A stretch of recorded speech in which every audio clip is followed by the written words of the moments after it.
to Similarly Different. Hey guys, welcome to Similarly Different. On today's episode, we have a Latina actress, but don't you put her in a box because she can be in front of the camera, behind the camera, and all around doing circles around you. In whatever character that you may want to put her in, she can deliver. We have the one and the only Valeria Maldonado here. Hi. Thank you. I want you to just repeat that forever. I'm just going to go to sleep with you saying that. That's Yes, beautiful. girl. Yes. So she is a Mexican-American. What do you consider yourself Mexican-American? Well, I consider myself half Mexican, half American. You know what? I totally understand that because when people say that I have been Americanized because I've lived in Venezuela, in the U.S. now longer than I've lived in Venezuela, I'm like, no, I'm Venezuelan, but I have a citizenship is what I say. You know, for me, my mom was like Caucasian, white American. Okay. From LA, but originally from like Russia and Poland and all that sort of stuff. And then my dad is Mexican. And I was born in San Diego, but I grew up in Mexico. Okay. So that's why I say half and half, because I think Mexican American a lot of time means that you moved here with your whole family, you're first or second generation or third, and it's a different culture. Yeah. I grew up in Mexico.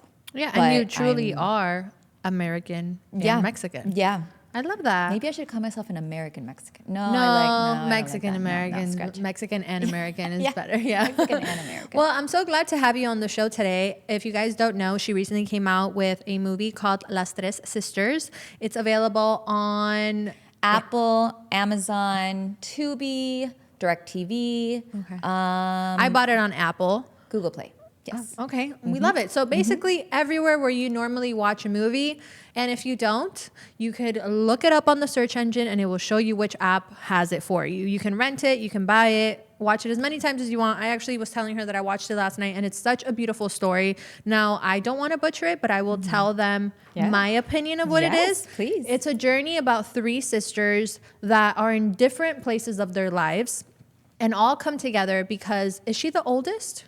Maria, yes, she's the oldest. The oldest sister is actually just found out that she has breast cancer and she doesn't know how to tell it to her sisters. But what she doesn't know is that each sister is going through their own drama and dilemma in their life and life-changing moment. You have the crazy sister that is always, a free spirit all over the place. You have the sister that's really career-oriented and takes care of the mom. And then you have her that is married and, she's supposed to go into the next stage of her life of kids and just found out she has breast cancer. And I think it's such a beautiful journey that they go back to their hometown and have this whole experience because of a story that their grandma told them. Yes. And it just, somebody that was born in Venezuela, it took me back to I dream so bad of the day I can go back to Venezuela. It is my happy place. It is my safe place in my brain, in my inner child. And when I was watching that, and there was just like memories that you guys would say about your abuela and how different moments and different parts of the journey, I was like, oh, I can't wait to experience that for myself one day. Yeah. And I just want to ask you, how long did it take for you to film that movie? How was it for you? Okay. Well, first of all,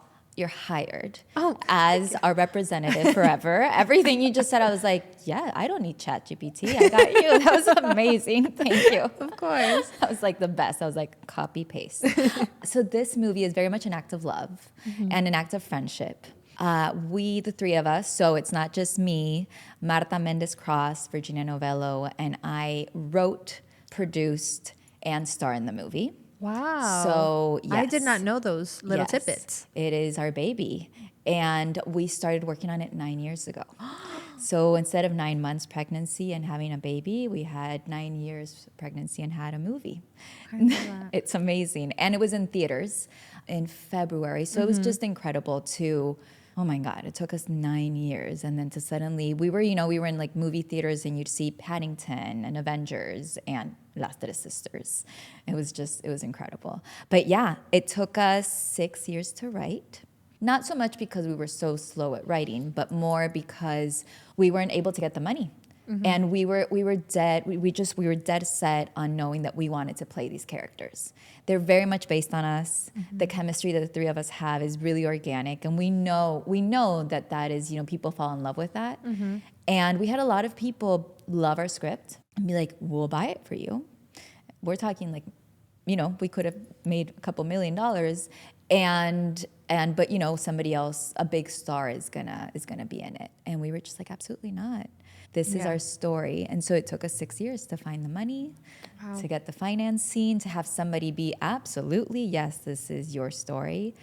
And then it took us 2 years to finish post-production because we ran out of money because it was an indie film, and then a year to get it ready for distribution. So it's 9 years of this crazy, crazy journey. That's so beautiful. And to even be able to see that you guys stayed true, because you guys could have split up at any point in those 9 years. Like, there could have been like, no, this is stupid, let's take the money, at one point. Yeah. So for you guys to have stuck through it, it's such a beautiful thing.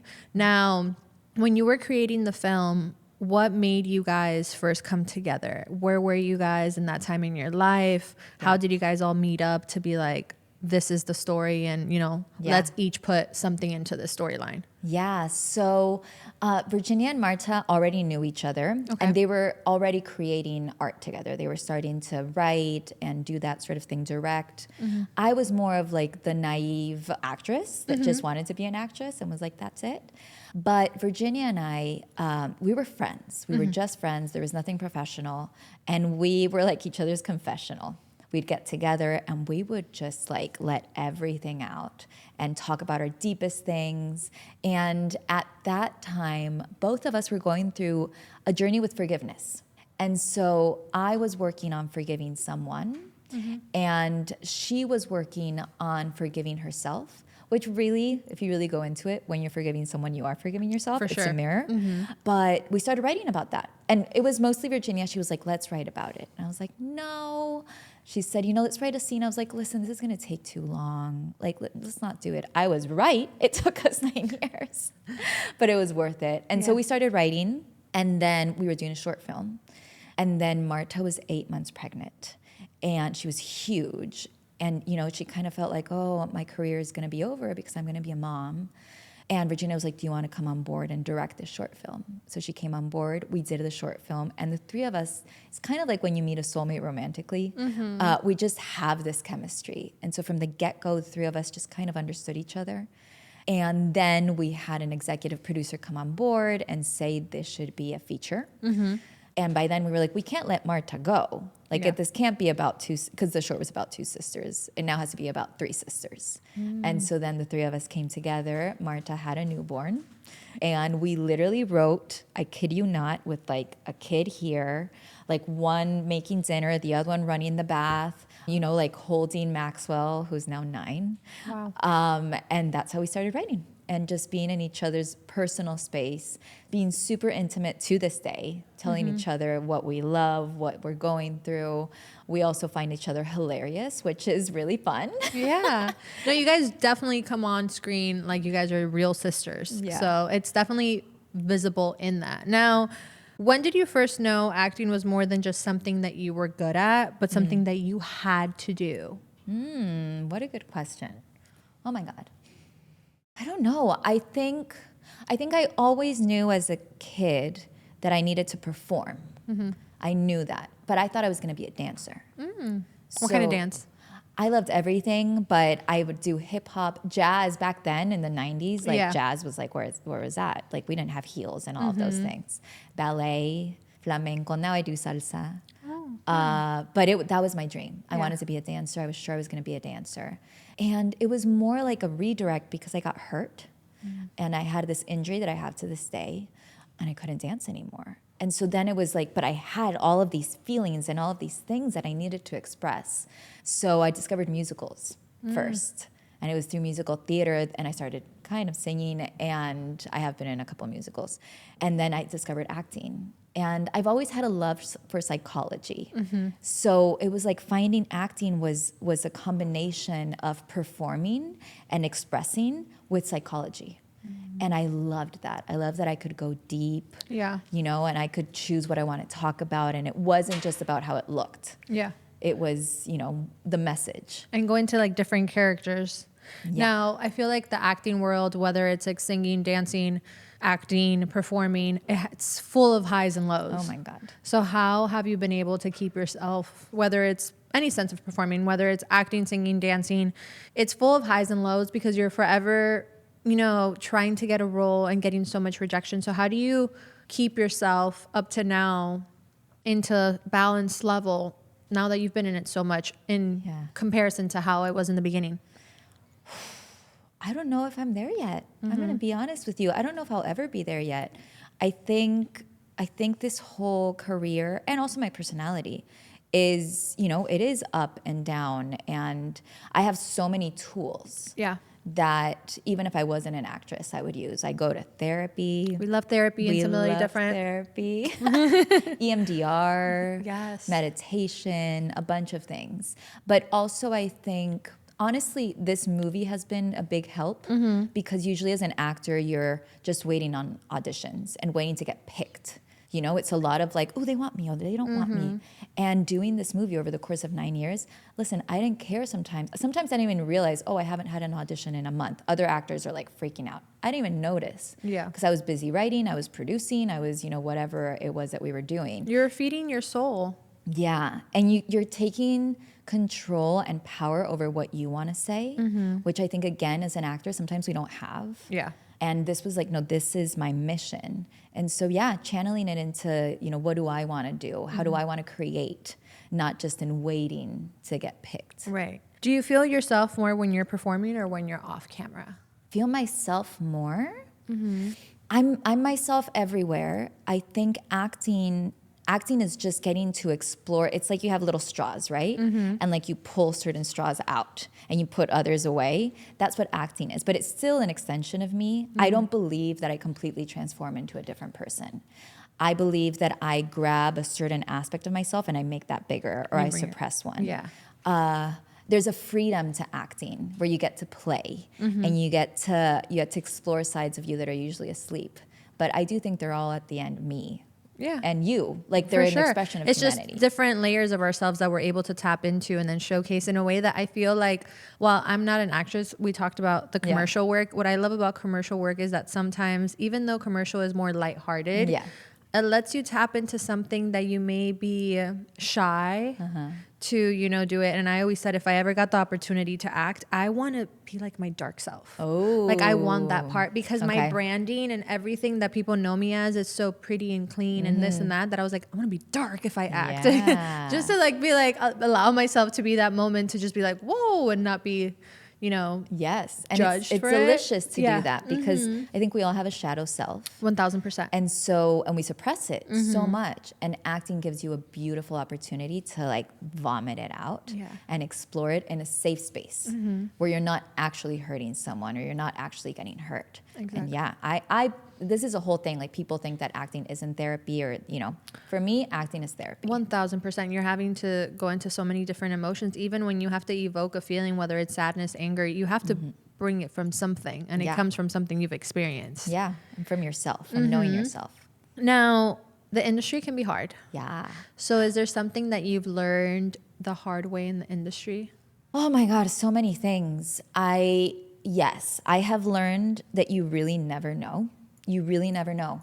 I've had so many times where I'm like, this is my big break, and it's not remotely. Or something that I did not think I even cared about, that's what explodes. Yeah. I think something I've learned, or at least I still try to learn, is to keep myself as grounded as possible, because the highs and the lows that we were talking about, like suddenly you're like everywhere and then suddenly there's nothing. And so how do you stay true to yourself? And I have a friend who's a female director. She's amazing. And she had this big movie, it was exploding. And she was, I think, like up for some big award, the Spirit Awards. And she told me, Vale, the higher I go, the more grounded I get. She's like, the more I hold on to that ground, because all of this, it's a circus, and I can get confused. I can believe certain things. And she's like, I just like hold on to the ground. So I think that a lot of grounding. Have you ever been rejected that it just shook you to your core, but now looking at it, you're so grateful for that rejection? I get rejected so much. Yeah. As an actress, and it's totally shook me to my core. But I do believe, like, there's this one project that I was up for, and it was between another actress and I, and it's a really big project. She got it. She's incredible. I love her. I saw her yesterday, actually. And I wanted to do it so badly, but then I saw her in the role, and I was like, yeah, it was her. Yeah. It was her. And also, I needed, like, the journey has been perfect to get me to be in Las Tres Sisters, to have that be like my bigger break today. Because this movie really chose a very specific time to come out. And it chose a time where we needed to be seen as Latinos and Latinas in a different light, to not be seen as the stereotype of a gang member or violent. And, you know, Las Tres Sisters is a very heartwarming side of the Latinos that is very much us. Yeah. So I'm actually really proud that that other movie didn't happen, because I would have maybe gotten known for that movie, and that I'm getting known for this, because this is way more aligned with who I am. It's more your authentic self. Absolutely. I love that. Self.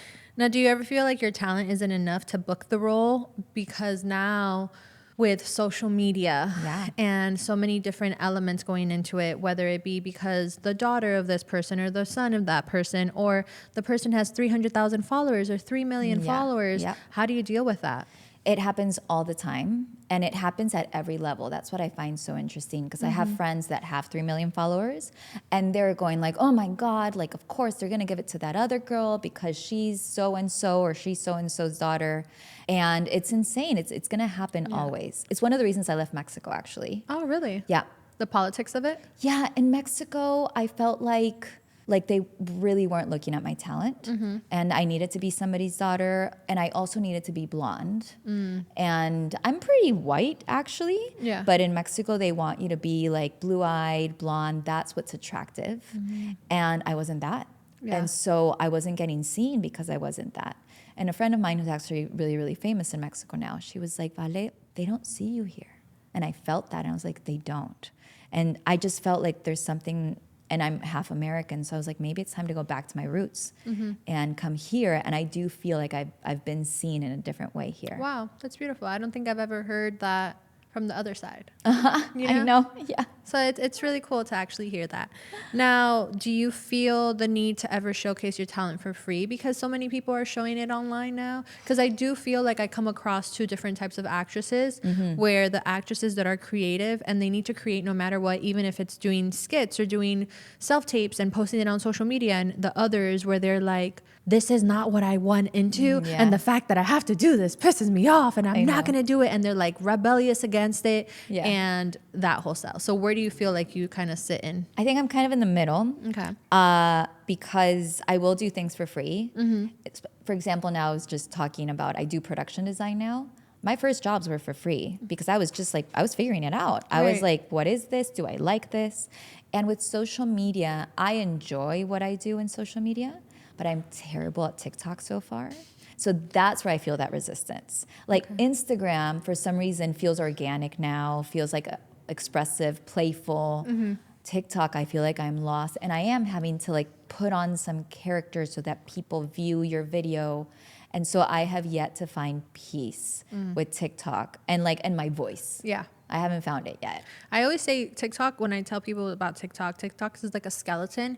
You have to do at most 3 things, like not a handful of time, but like 3 handful of time, so that the skeleton can be built, and that they can be pushing it to your audience of that skeleton. Yes, and that is my problem. Yeah. As you've seen, I write, I produce, I dance, I act, I do production design. My personality is a rainbow. It's a rainbow. And I go I'm very instinctive. So when I post something, it's like what I felt today. But so you'll get like 3 videos of me singing Wicked after I saw the movie, and then like a video of me talking about the movie, and then me dancing to Shakira, and then me doing comedy. So it's like, what is she? Yeah. And I don't know. Like, I don't know what I am. You're like, I'm a creative. Yes. That's what I am. Stop trying to put me in a box. I'm all of it. Yeah. Now, how do you balance who you are with the characters people expect you to play? Obviously, with Las Tres Sisters, you had a very strong attachment to it. Yeah. But what about other characters that people either expect you or want you or feel like you fit the mold for? Yeah, it's interesting because I think the Latino characters that we've had are sometimes very limited.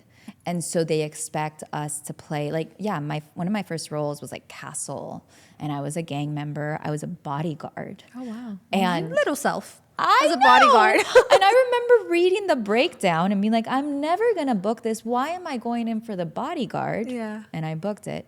But yeah, I was like, this is so strange. It's the to Russian me. in you. They knew that you could kill someone real quick. I got cornrows. It was a whole thing. But that feels, I enjoyed it because it's, playing something that's very different than me. Yeah. But it feels stereotypical. Yeah. And so I like playing different versions of myself. It's when it's a stereotype that I get a little like, ugh. Like, I don't want to. Recently, I auditioned for a movie. I'm not going to say which one. But it was very much against Latinos. And it was all the Latinos were bad. And all the Americans were victims of the Latinos.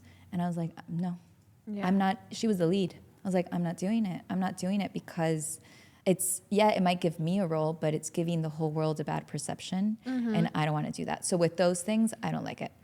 Makes sense. What parts of your identity, soul, or vulnerability keeps you going when the world is trying to simplify you, though? I think it's going back to, our complexities. Yeah. To our expression, to being super, super authentic, even in our comedy. When we were writing Las Tres Sisters, a lot of the comedy that's in there is actually word by word conversations that we had. I love that. And the campfire scene, which is raunchy. Yeah. It's very raunchy. It's very raunchy. Yeah. We're talking about sex. Yeah. And women don't usually get to talk about sex on camera because it's like men get to do that. But women talk about sex off camera so much. And so explicitly. Yeah. We get very details. detailed. Yeah. Women get very detailed in sexual activity. Details. Yeah. And I remember when the movie came out, we'd have but was that necessary? But women don't do that. We're like, women do that. Have you seen that new trend on Instagram? Which one? It's like there's this trending sound behind it, and it says when girls are talking to each other and they can't just explain it, they have to showcase the act. So they show a girl behind another girl, and she's bent over, and she's like, and then she lays on the bed and she opens her legs, and it's like this whole thing. And it's like females are very descriptive when they're telling stories. So descriptive. Yeah. And it's really funny also. And I even think men don't use those. They're not as specific. No, because they have to be big macho mans. They just rather showcase yeah, I got it. Yeah, I did this, Yeah. But we're like, no, we have to paint the picture. Yes, and we need to talk about we had this whole, it never made it into the movie, but we had this whole thing about, and I don't know what I can say and not say, but it was about a striped penis. What's a striped penis? So I didn't know veins? this existed. No. Oh. So somebody that is mixed, black and white, can have a striped penis. You're welcome for having me on your show. Wait. So I saw a picture of the person that has it. So I know it exists. This is not a myth. And we had this whole thing about the tiger penis, but it never made it into Wait, what made you guys not want to put that scene? Was it because then it would change the rating? No, you know what? It just didn't work for the joke, but we kept a lot of it. The whole campfire scene. I don't want to ruin the movie, but we have period sex in there, which is Well, you guys start off the movie very strong. I had to, because I started watching it late at night, I lowered the volume because my roommate was in her room, and I was like, I don't want her to think I'm watching something else. And then I was like, okay, I can put the volume back up now. Yeah, and it's not we actually don't even have nudity. Yeah, no. It's just the idea of what you have an idea of what's going on. And more also a lot of being able to talk about it. You don't really see things in the movie. But we can talk about it. And it was very much on purpose. Even our director, who is a woman, would be like, do we really need to have her, be on her period when she's having sex? And again, you don't see anything. Yeah. You see nothing. But it's this No, happens. even when she lifted her shirt in the middle of the street, you don't even see her stomach. Nothing. You just see the action of her hands. Yeah. Yeah, there's no nudity. Yeah. My sex scene, I have a sex scene, you guys, is literally from here up. I was fully clothed. We were super PG, but it was the idea more of women being able to express their sexuality more than making it sexy for the audience to, desire a woman because of how she looks. It was more no, women express themselves and enjoy this and have fun with it. That's part of the authenticity. What was your favorite scene to film? Oh my God, that is hard. My favorite.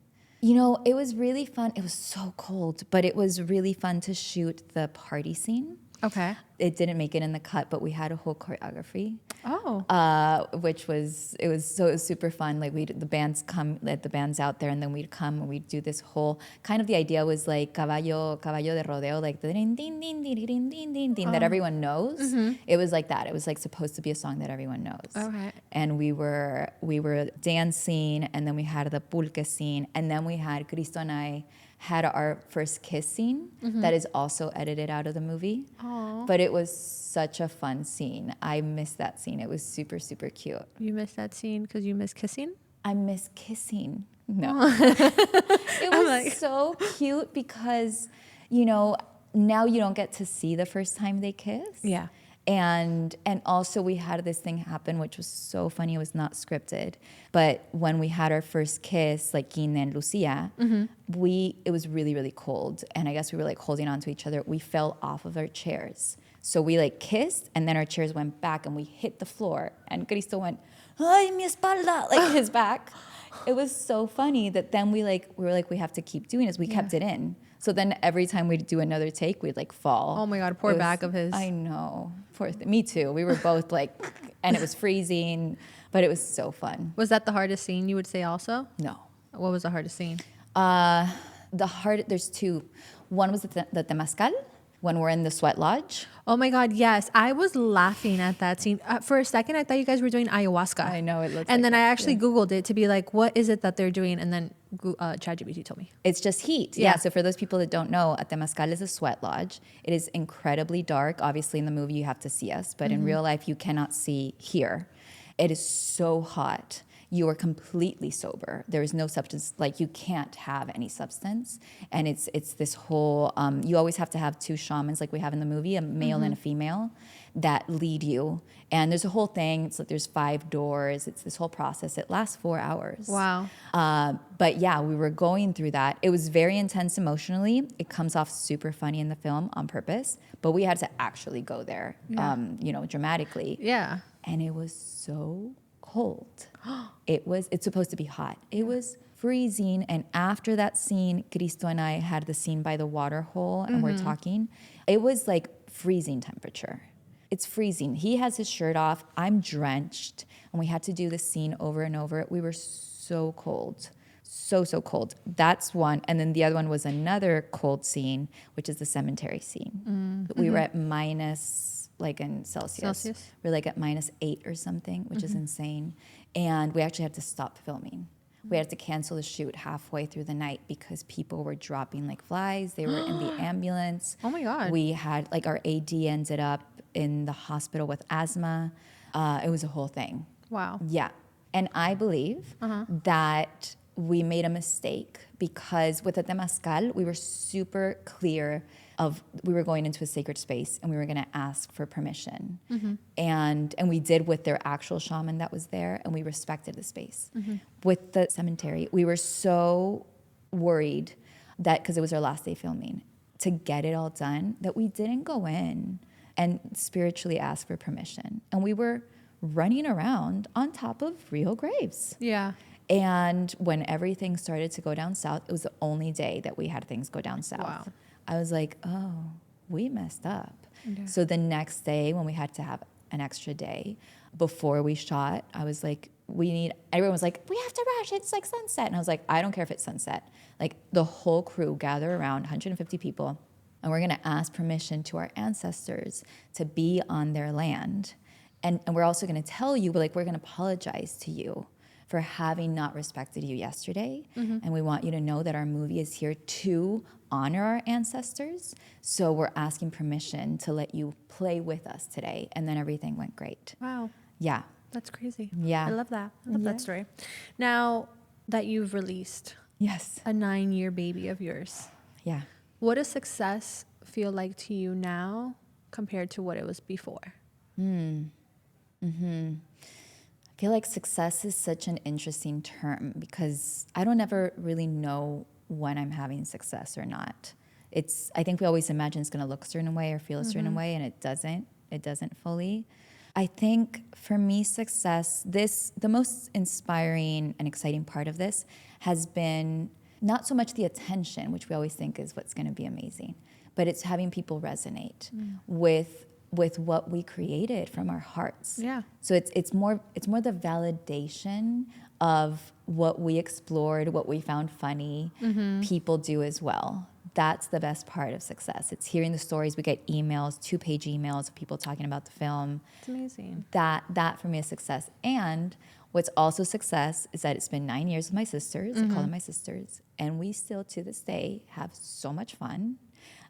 We went to a gala yesterday, and we just want to hang out with each other. We have to like force ourselves to talk to other people. Yeah. And I think that to spend 9 years together through ups and downs and through really hard moments and still want to hang out with each other, that's success. I love that. What is a gut decision you made in your career that ended up being super pivotal?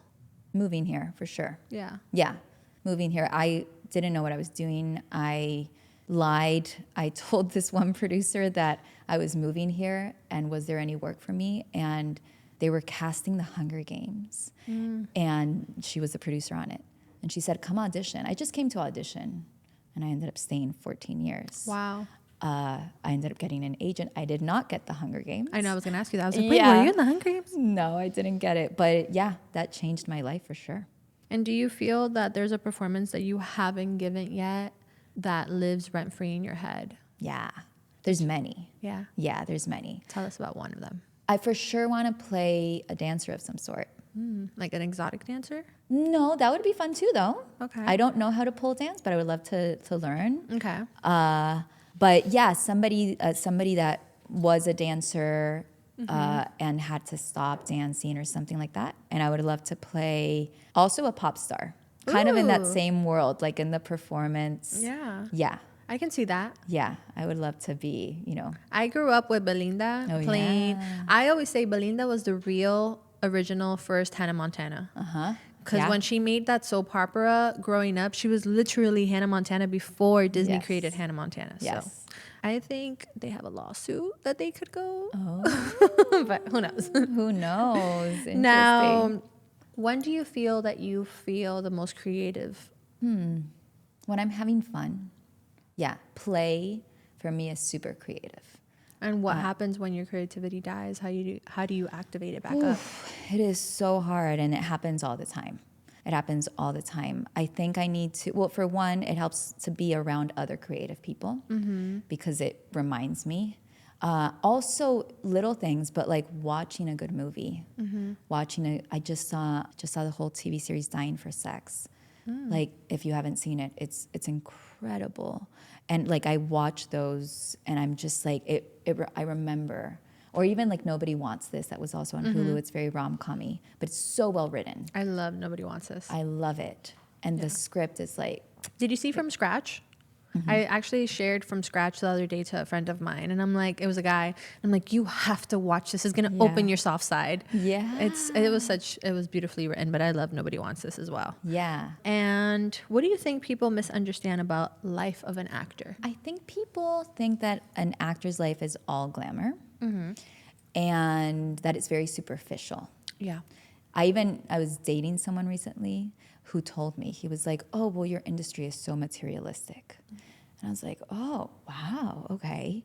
He obviously was not in the industry. And I don't think that's true. I think actors are usually very sensitive people, very deep people, sometimes very actually like introverts. Yeah. And the glamour side is the marketing side. Yeah. That's like I'm going to sell this. And that's also That's the fun. delivery. It's the delivery. It's also super fun. I love getting dressed up. I freaking love it.